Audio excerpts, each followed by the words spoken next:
So normal vaccines that we're using in our EPI schedule right now, it's between 2 to 8 degrees centigrade. But as you may have seen, is that the two vaccines that have now come up with the efficacies of over 90%, they require ultra cold chain, from minus 20 degrees centigrade to minus 80 degrees centigrade. The kind of equipment that many countries have, including Malawi, it's not that ultra cold chain kind of equipment. So as we're doing our assessment, we'll look at that. But however, we still don't know what vaccine is going to come into the country.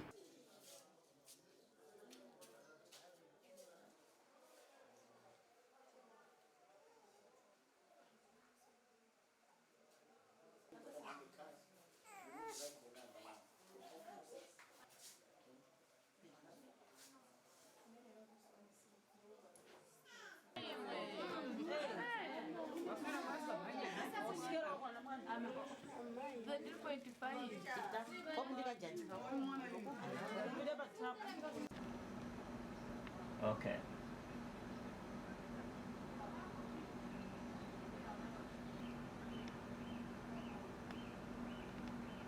Though it's 70% effective, but there might be a schedule that may improve that performance. So if we're to look at the last candidate I just talked about, as a country, we're ready because the API program already has these storage facilities. And Malawi is one of those countries in on the continent that does well in this immunization program. So we have infrastructure in place already in all the regions. We have warehouses that can keep this vaccine.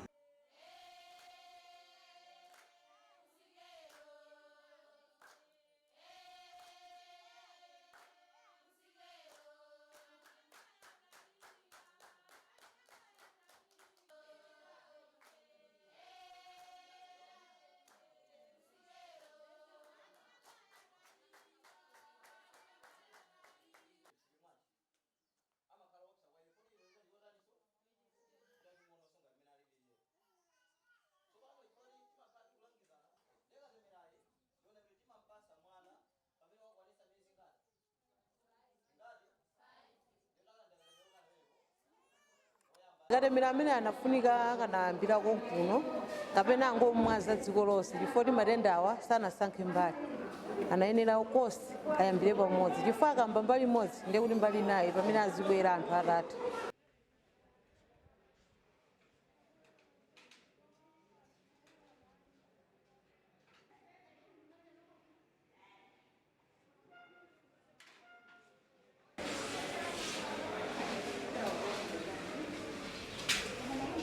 Dziko la Malawi limene lili ndikuona ngati sangakwaniritsidwe. Komano mudziona kandi amabungu anthu ena amene angathe kuthandizapo kuti katemera akwane dziko lino ngofunika apezeke kuti mwina athandizirepo. Nthenda isanafike pofala pena paliponse.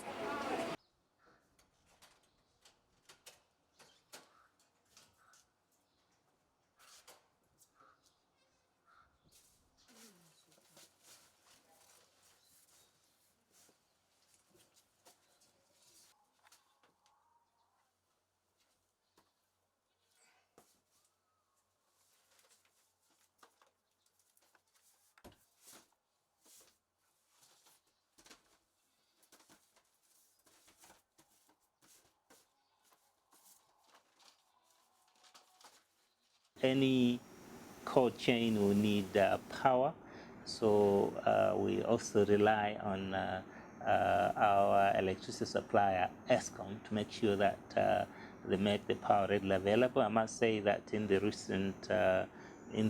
last few months, they've been very reliable as regards power distribution, because that was a major challenge when we were introducing the other vaccines with all the blackouts. But now blackouts are a thing of the past.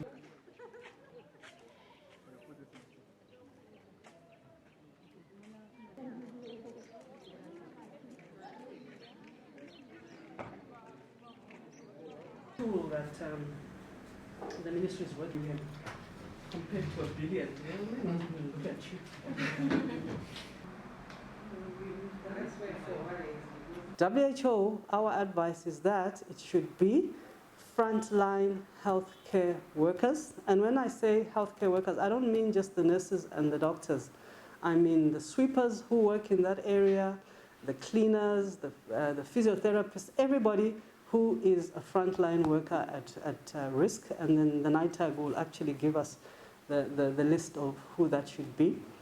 It's the elderly, and then it should also people with comorbidities and people with chronic illnesses. For instance, if a person has diabetes, a person has high blood pressure, a person has got TB, those are the people who are going to form that first 20%.